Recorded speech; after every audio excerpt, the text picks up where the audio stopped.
Hey guys, welcome back to another episode of Route TV. We have a full episode today. We got Nate from Cran Hill Ranch stopping in today. We have all of our leaders and pastors playing some fun games again. And we continue our series called Family Feud. This is week 3 of Family Feud. On the first week, we talked about how we need to, when we're in situations where our parents are frustrating or our siblings are annoying, or maybe we're the ones being frustrating and annoying, that we need to show patience just like God has shown us patience. And then last week we looked at forgiveness and how, although it's one of the most difficult things to practice, it's also one of the most important. And today we're going to look at what does it mean to honor your parents. So in this crisis, I'm sure you're like me in that you've really focused on your needs, or in my case, my needs. I've focused on how this crisis has impacted me. So a couple of weeks ago, I recognized that, and I recognized it as selfish behavior. And I really wanted to not be selfish because, as Paul says in Philippians, look not only to your own interest, but also to the interests of others. So in light of that, I reached out to some of my friends all across the state, and I talked to Flick, and he's like on the other side of the country. Well, south. He's in Georgia, not really the other side, but geography. But this week, I caught up with my good friend Nate from Cran Hill to see how he's doing, how his family's doing, and how the ranch is doing during this crisis. So let's take a look at that conversation. We have a little game called, well, I don't know what it's called. We'll call it social distance trivia. But the idea, let me turn on the instructions, is let me share my screen with you so you can see the questions. All right, let me know if you can see it. I see your face. All right. Oh, I'm supposed to click share. Oh, there we go. There we go. All right. So even though we're all distant from one another, let's socially try and guess these distances. Oh, look at you. That's so clever. Come up with that? I try. No, I didn't. I stole it from someone else. That's right. All right. So let's see. Boom. What's the distance from Orlando to Anaheim? Oh, you even were nice enough to give me multiple choice. Yeah, see, so I got to say, you're one of the smartest people I know. You got business management, right, from Grand Valley? Grand Valley State. Go Lakers. You got to be smart to graduate. They don't just give business management degrees to anybody. I mean, it's probably one of the most prestigious, most unattempted degrees in the country. And that's generous. I appreciate that. I feel very honored to have your words wash over me in such a fashion. I will do my best not to disappoint. Yeah. So what do you think? I feel like this is one of those Secretary of State questions on your driver's test that just seems you just got to go with what's the most ridiculous. So I'm going to go 2761. All right, 2761. Let's see. Like the Avengers. Not quite. I don't know if you've been to the Secretary of State since quarantine, but no, it wasn't one of the questions they're asking. What about the distance from the Earth to the Sun? This feels like a business 101 question right here.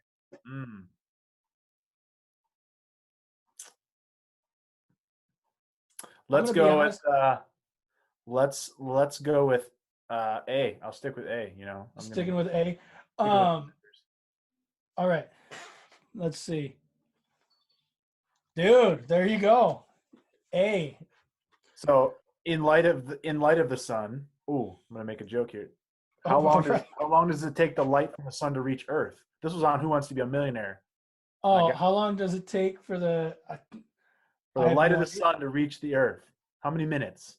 How many minutes? In minutes. We'll go in minutes. We'll just pick a standard. Oh, like in minutes. 0.001, like less than a second, like half a second.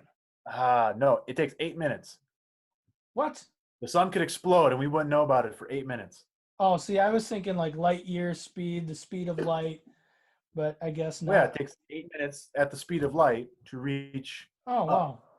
I guess it is like how many? 149,000 kilometers away. 149 million kilometers. Yeah. Wow. You're All kidding. right. Now That's that you've just made me look like an idiot on my own show, in their hit song from 1980, it's I going to wasn't be. alive in 1988. Oh, you weren't? You were close No, though, right? it's close, very close. Yeah. What distance do the Proclaimers say that they would walk? Bonus But points I if you do know sing this. it. I would walk 500 miles a month, 500 miles. There it is. I Da, da, da. Da-da-dum-da-da-dum-da-dum-da-dum. All right. that was a shaky start, but I'm feeling better about myself right now. All right. All right. Good. What about this? I don't even know. Yonge Street, Yonge Just Street, say it confidence. Yonge Street in Toronto, Canada. It's the longest street in the world. What's its total distance? Longest street in the United. I'd probably Not think United States, Secretary of State Canada. again if I were you. Yeah, in Canada. Have you ever been to Canada? I have been to Canada, eh? Hey. Over by Niagara Falls, eh? Oh yeah, yeah. Oh yeah. Now I'm going Canada. Going Canadian, Oh, yeah. eh? Oh yeah. Up in Namusin. I'm gonna say I'm gonna go with A. A. I'm gonna Hey. stick with my No, eh? no way. Nice try. They're all close. All right. All right. These multiple choice questions have gotten you a little bit. So let's simplify it. 50-50. You mentioned Who Wants to Be a Millionaire. True or false? Miami's closer to Brazil than Washington State. What do you think?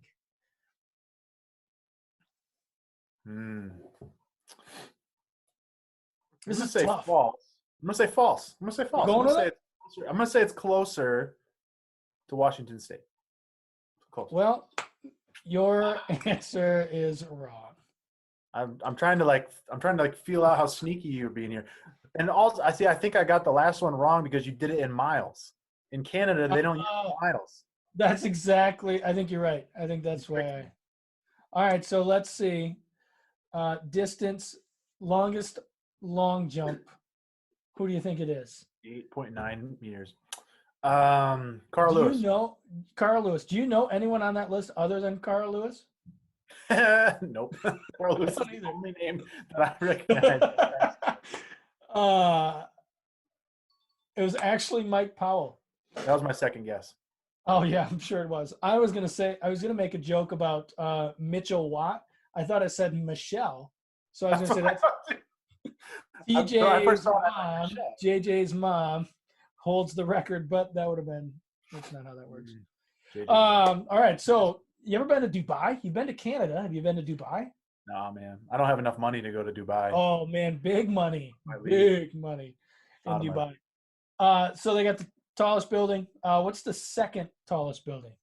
Second tallest building is I believe it's the ICC, the International Commerce Center in Hong Kong. I think this is or the Shanghai Tower. It's one of those. The International Commerce. That sounds like a very businessy thing. I didn't get my business management degree, so I don't. I feel like you would know this. But so which one are you gonna go with? B or C? I'm gonna go with B because I remember them talking about a Mission Impossible once, so I'm pretty sure. It's B. All right. Well, you're wrong. It's actually the Shanghai Tower. I should have gone with Shanghai Tower. Should have gone with Shanghai Tower. I was trying to mess you up a little bit, throw you off. Sorry. You're a movie buff. You love movies. You love movies. You talk about movies. You quote them all the time. It's great stuff. Good stuff. One of our many commonalities. Forrest Gump, he ran for 3 years and 2 months, 14 days and 16 hours. What is the estimated distance that he ran? Do you know this? I got this on a T-shirt. That was a lie. I don't. But I should. Well, the average human being runs anywhere from 8 to 12 miles per hour at a consistent clip. I feel like you just made that up. Is that legit? That's legit. Wow. The average human walks 3 to 4 their walking speed is on average 3 to 4 miles per hour Oh, wow. consistently. I don't Um, meet that. I feel like it's C. You feel like it's C? Yeah, 24,701 sounds like it would be what I would think. Well, we know that you're not cheating because you're getting a lot of them wrong. I am getting Uh, a lot wrong. See, your confidence in me in the beginning was misfounded. Apparently, apparently it was. All right, we got two more. you're not asking me any financial questions about Nope. dividend returns and checkbook accounting, or you're not asking No, me any of those things. no, those would be too easy for you. All right, so in 2013, Ashrita Furman set the record for riding a blank underwater for a total of 1.3 miles. Unicycle, submersible scooter, tricycle, or snowmobile?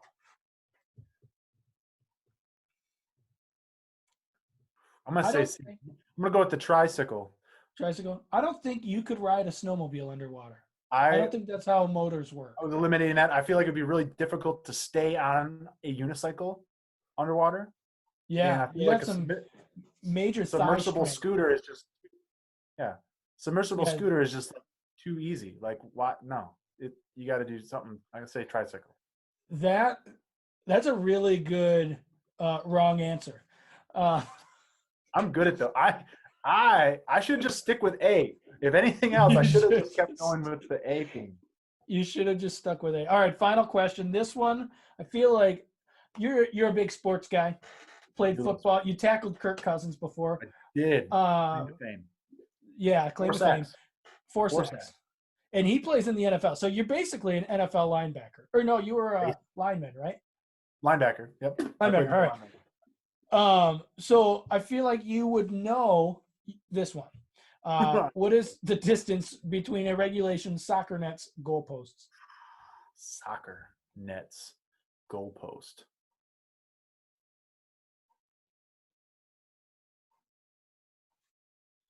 Well, you see, B and C are the same. So I'm going to say all of the above. Wow, I'm so impressed with you right now. I like that was you killed it. I had to cover my face because I was laughing when I saw and I was hoping you wouldn't catch that. But I started this video by saying you're one of the smartest people I knew. I would not have caught that 8 yards is 24 feet. Yeah. Only a very, very smart person would catch that. So, way to go. You killed it. They only remember what you do last, so you can forget all of the terrible, terrible answers before. I got the last one right, so that's Well, except that you brought up all of your many failures. So I think you're supposed to leave that in the past. yes. So I want to spend a minute kind of talking about you, the ministry, and how you're doing in this season, your family. Yeah. So as this thing started and progressed, it changed for everybody. Life went haywire. So what changed for you personally and professionally during this season? Yeah, well, personally, my son was born in December, so he's not super old. He's almost 5 months old. Most of his life has been in quarantine, unfortunately, but so I've gotten to spend a lot more time personally at home with my family, which is really awesome. That's been a really probably the biggest bright spot in all of this is that I've been able to spend more time in my Bible at home, but also with my wife and my son, which has been really awesome. My wife felt so bad for me because I'm an extroverted soul that I just need people. So she bought me an Xbox. So I have, Nice. even though I'm home all the time, I still don't have time to play it because I'm doing other stuff. When you played, what games do you play? Well, I bought Halo 5 because that's the franchise that I grew up on. Yeah. I bought Halo 5 to finish it out. I bought the new Battlefront 2, and I'm currently playing through Assassin's Creed Odyssey, which is another franchise that Oh, I've dude, I come to love it. love. Odyssey is it's quite a beast. It's taken Yeah, it is. when you only play it an hour chunks at a time. It takes a long time, and usually I don't play until my fam's asleep because I don't want it to take away from them. So Right. it's going to take me a really really long time, I think. So that's I think personally it's been good.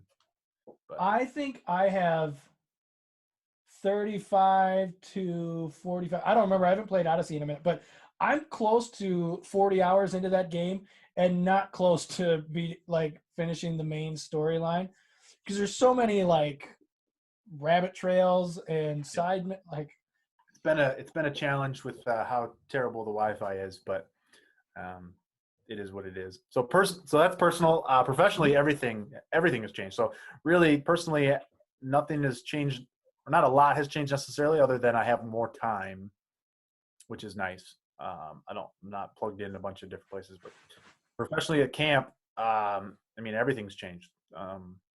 We've made the decision to cancel summer camp, which is weird, and that's been a decision that took a lot of prayer and a lot of meetings and a lot of discussions about so many different things. And so my job went from prep and plan summer camp, and that's usually what we do from February through the beginning of summer, and that has totally changed. So it went from business as usual in March to what would camp look like if we only had 10 kids? What would camp right. look like if we could only have 30 kids total? Could we do it? What would it look like? And so doing a lot of hours into things that may not happen. And so just trying to find motivation and trying to not get swept into the fear that has been created a lot Mhm. of this time, because we as Americans love to be busy. We love to find things for us to do. And when we can't plan, we can't think ahead, we can't do those things. Um, it drives us crazy. So there's been a lot of, trying to plan without being able to have a lot of answers and a lot of information has been really, really difficult. So Right. pretty much everything has changed. I've become a maintenance man. I do, clean toilets, and I mow grass, and I do those things. Now that camp is officially canceled, I'm transitioning into, operating in the campground and things that I never thought in 12 years that I'd ever be doing as the program director. But at the same time, the mission of Cran Hill is to transform lives into the image of Christ. And our favorite way to do that is summer camp. But I Mhm. think God has really shown us that, the mission is the same, but I have other things that you can do to accomplish that mission. It doesn't have to be the thing that you think you need. So a lot of cool ideas have come from the time that we've been able to spend not prepping for summer camp. Um, so that's it's basically, my job has been turned completely upside down, Right. uh, which is equal parts terrifying, but equal parts refreshing, if that makes sense. Yeah. Yeah, that's one of the things that I've really been able to like, and I think in ministry everyone has, but across the board, when life took a massive halt, um, if you didn't go into instant panic, freak out, fear mode, uh, like this is an opportunity, was an opportunity, still is, to reflect on what you do, how you spend your time, Yeah. what is your drive in the ministry context. Why do we do ministry the way we do it?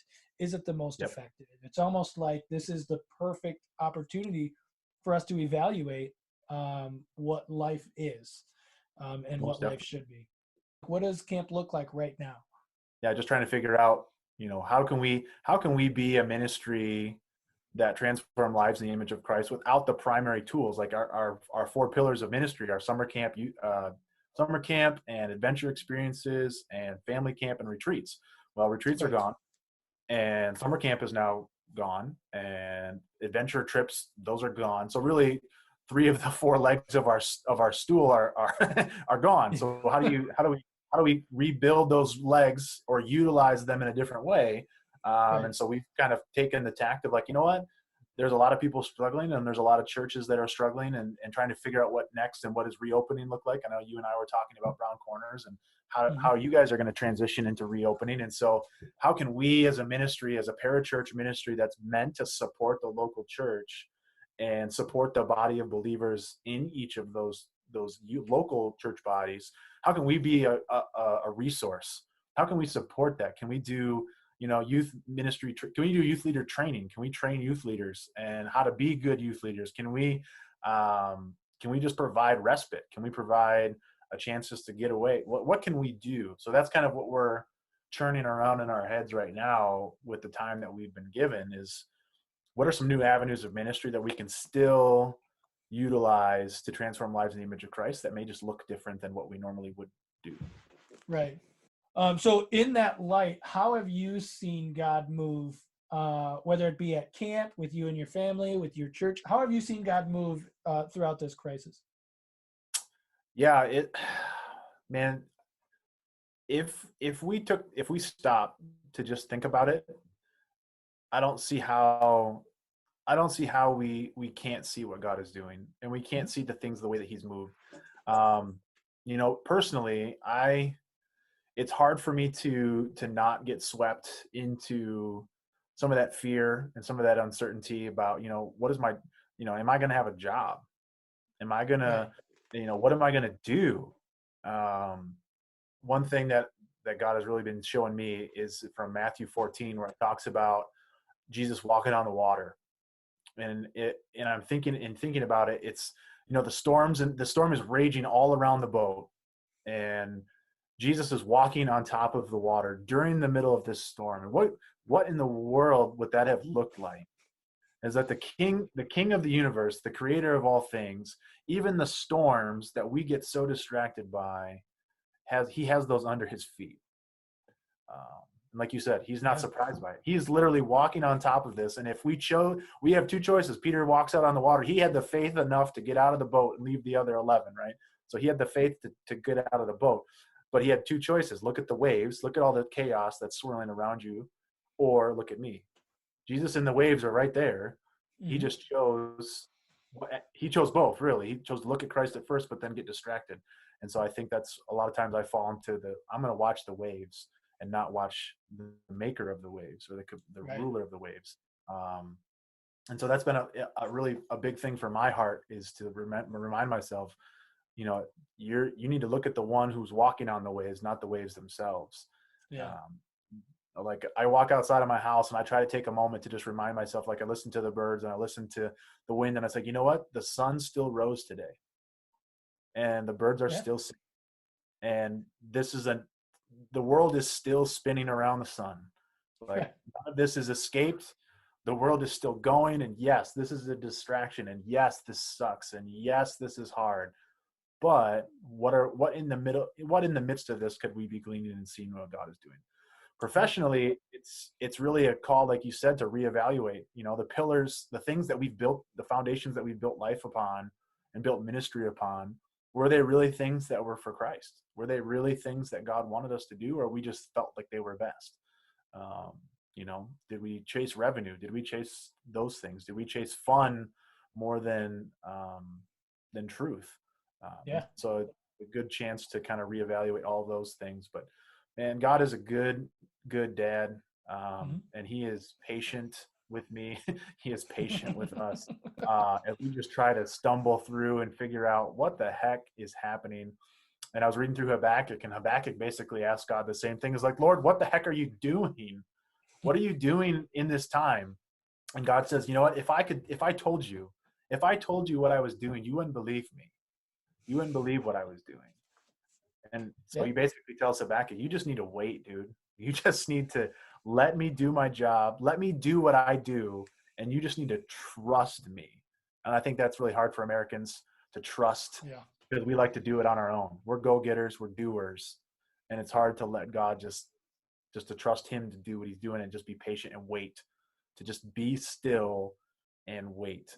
And I think that God is really teaching us, you know what, be still and wait and just trust that I know what I'm doing and trust that I have a plan and trust that you are going to be okay.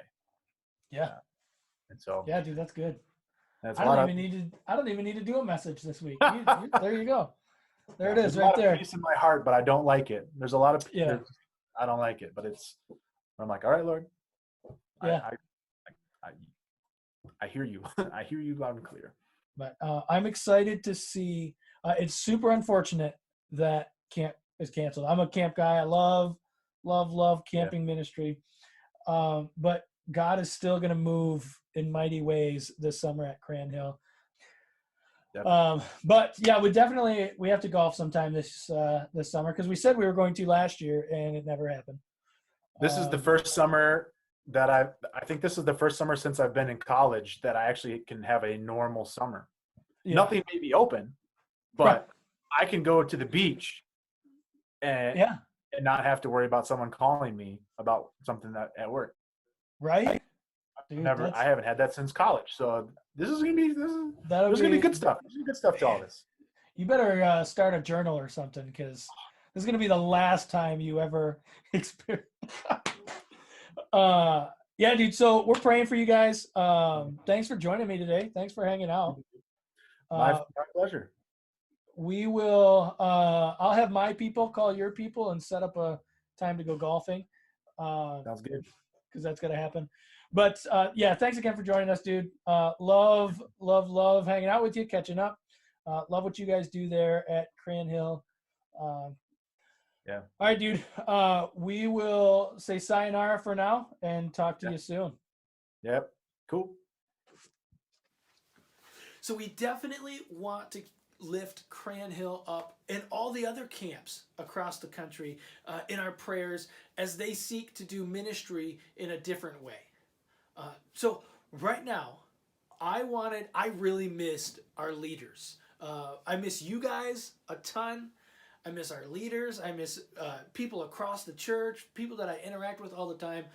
So I wanted to have a little bit of fun with my leaders, with the pastors, and maybe take a little bit less intentional teaching time to play a game.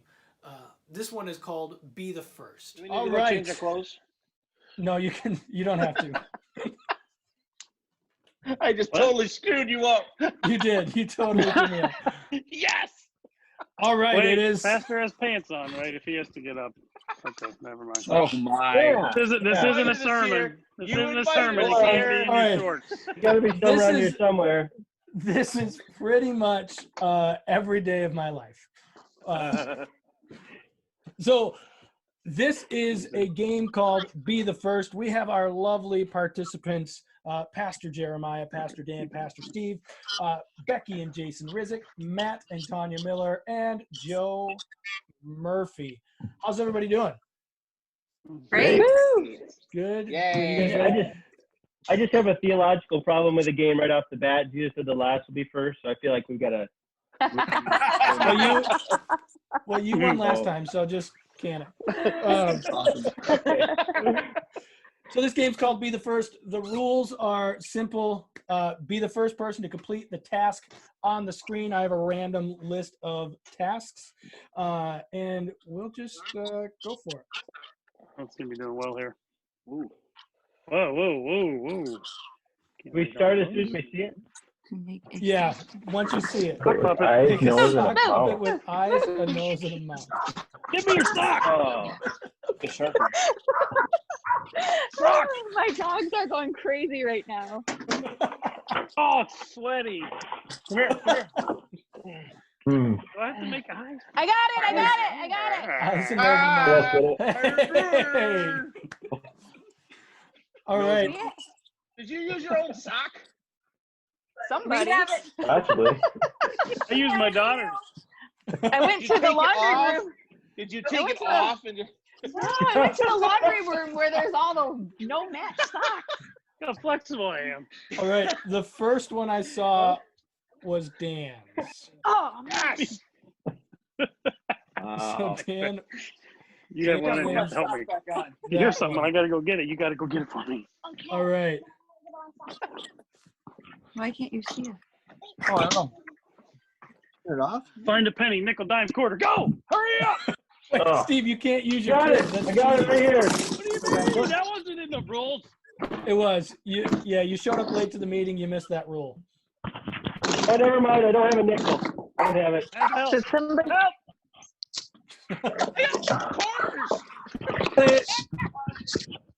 Got one of everything? It looks like Jason, but I haven't seen Jason's yet. I see Tanya's. I got a whole bag here. I got one. A quarter, whole nickel, here. dime, and a I penny. got one. Yeah. You Yeah, need all Yeah. of them. Oh, You need yeah. all of them. Oh. They're all here. Jason, Steve. They're all here. Yeah, they win. Jason has them all. I think Hey. Jason was first. Steve's disqualified for using his kids. It's the rule, I guess. Yeah. All right.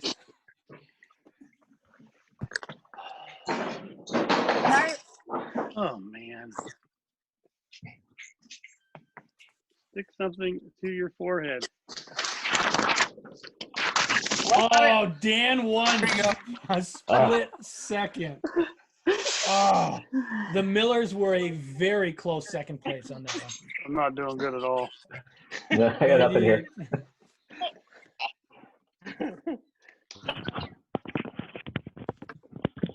Ooh. Oops, sorry. We already saw that one. That was weird. Why did I'll it do go it again. backwards?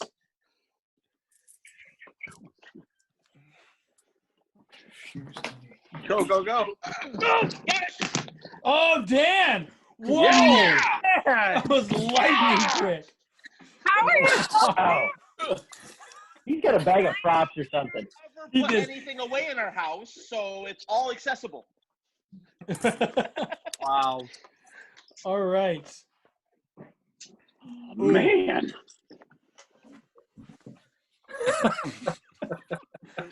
Most I'm of just you gonna already watch have for this two one. I'm just shirts gonna watch on. too.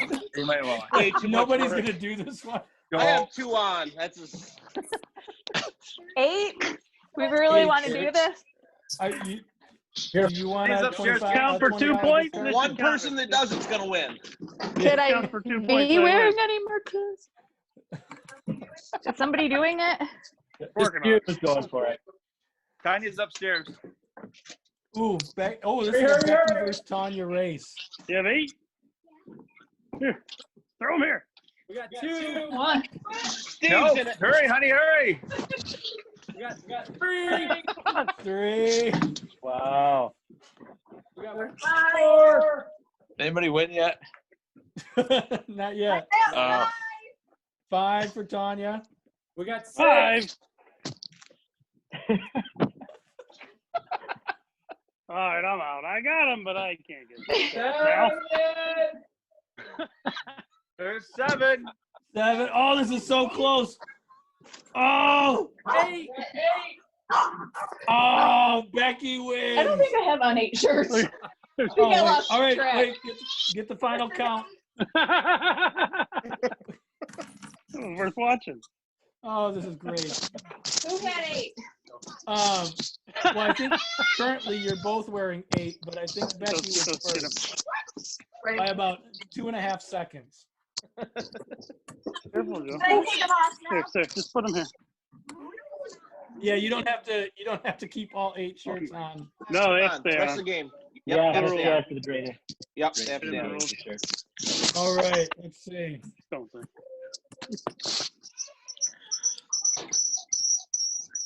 Oh. Should I have a Bible in my house?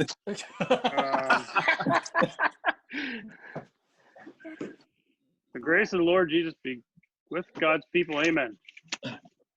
Wow, that's great. Wow. Dang. That I was got quick. Bibles Steve. all around me. I have Bibles here. That's it. No, it's done already. That was quick. The only I was one just gonna do it from I memory, wanted but I to didn't think that was okay. Yeah, I had it memorized. Oh. Yeah, that's what I was waiting to hear from Steve. I'm guessing. win. Finally won Okay, one. I'm in. All right. Wait, watch out. This one's anybody's game. Make a paper airplane. I don't want to rip a page out of the Bible.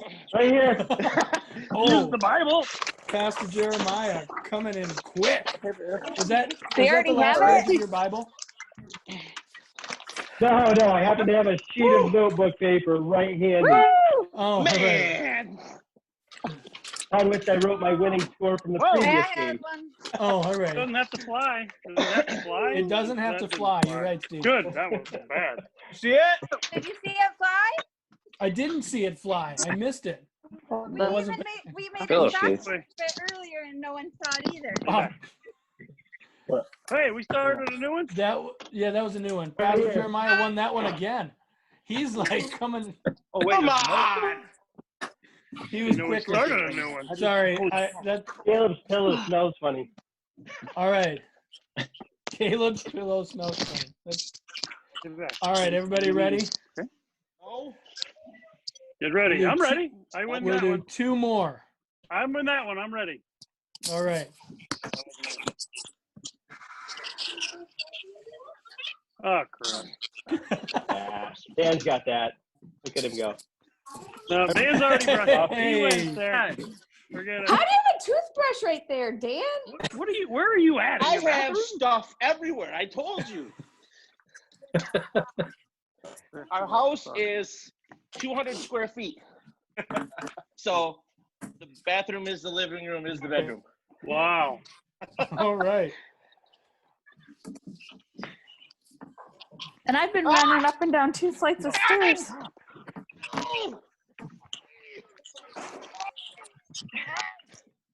Oh, we got a new one? 7, 8, 9, 10. And push-ups. Okay, stop. Back, please. All right. Stop Take her outside. I'm gonna die. I don't know. Judging Wow, by the that was- sounds, I think Dan wins that one too. I almost died. All right. We are going to call this to a close before someone has to run, whatever. Anyway, thanks for joining us. This has been Be the First. We'll see you next time. What do you think of when you hear the word honor? How would you define the word honor? To honor somebody means to treat them according to their true value. So when God created us, he created us in his image, and he said, this is good. And by sending Jesus to die for us, he said, these are mine. He loves us, and he cares for us, and he values us immensely. So when we treat people well, when we want to honor them, it means we're going to respect them. When something has an immense amount of value, we need to treat it that way. For example, behind me is my sports memorabilia collection. I have basketballs, baseballs, helmets signed. And my very first item, check this out. When I was a kid, I went to the training camp for the Detroit Lions. And I got this helmet. This is just a toy helmet that you could buy at a store. And I got it signed by a bunch of the players. Now, I lost this helmet for a really long time because I didn't understand the value. But I found it a few years ago. Actually, my dad found it, buried in the shed. And he was getting ready to throw it away. And I'm like, I've been looking for that. I thought it was lost years ago. And I was really excited. And it actually sparked me collecting all this other stuff. To me, this has a lot of value. But I didn't treat it like it does. This, if you're a Lions fan right here, this is Herman Moore's signature. He's the, other than Calvin Johnson, the best receiver to ever play for the Lions. When you have one of the best players' autographs and you treat it like trash, it's not very valuable. That helmet isn't worth anything right now. But if I would have taken care of it, it would have had a lot more value. See, this basketball here is signed by Magic Johnson, one of the best basketball players to ever play the game. If I take it out of that case and go outside and play basketball with it, it's going to be worthless. But because I'm taking care of it, the value is going to stay. Actually, the value is just going to grow. We see to honor something. So I'm honoring the basketball by taking care of it. I didn't honor that football helmet. Now, this stuff has monetary value, but really, in the scheme of things, it's all worthless. What has true value is the people that God loves, which is all of us. And we need to treat others as the value that they truly have. We need to treat others like God really values them, and we need to honor them. See, because when we treat others respectfully, and when we honor them, we're obeying God, which in turn honors Him, and it pleases Him. So in Proverbs chapter 23, verse 22 says this: "Listen to your father who gave you life, and don't despise your mother when she's old." And then if we jump all the way to the New Testament, to Colossians 3, verses 20, it says, "Children, obey your parents in everything, for this pleases the Lord." So what does it mean to honor your mother and father? It means, so what does it mean to honor your mother and father? What does it mean to honor your parents? It means listen and obey. When God gave our parents the honorable task of raising children, He gave them a difficult task. It's very hard. I'm not a parent. I can't begin to understand what it feels like, what the experience of parenting is. But I know that there were times where I was a pretty rotten kid. And there are 6 of us. So here's what I know. I know parenting is difficult. I know that I choose my behavior. I don't always get to choose my circumstances, but I choose my behavior. And I know that God calls me to honor my parents. So if I choose the right behaviors, if I choose to listen and obey, then it makes their job as parents, their role as parents, much easier. But it honors them and it honors God because I'm listening to what He has. So today I want to challenge you to think about just the last 2 or 3 days. Have you listened to your parents? When you're playing video games, maybe a little too long, and they say, "Hey, you need to go outside and play." Did you jump up and run outside? Or did you play video games and ignore them? Or begrudgingly, "Oh, I don't want to." What about when they ask you to do chores or do dishes or help with your younger siblings? Did you do so with a smile on your face or kind of like salty? We need to listen and obey our parents because they give us so much, but because God tells us to.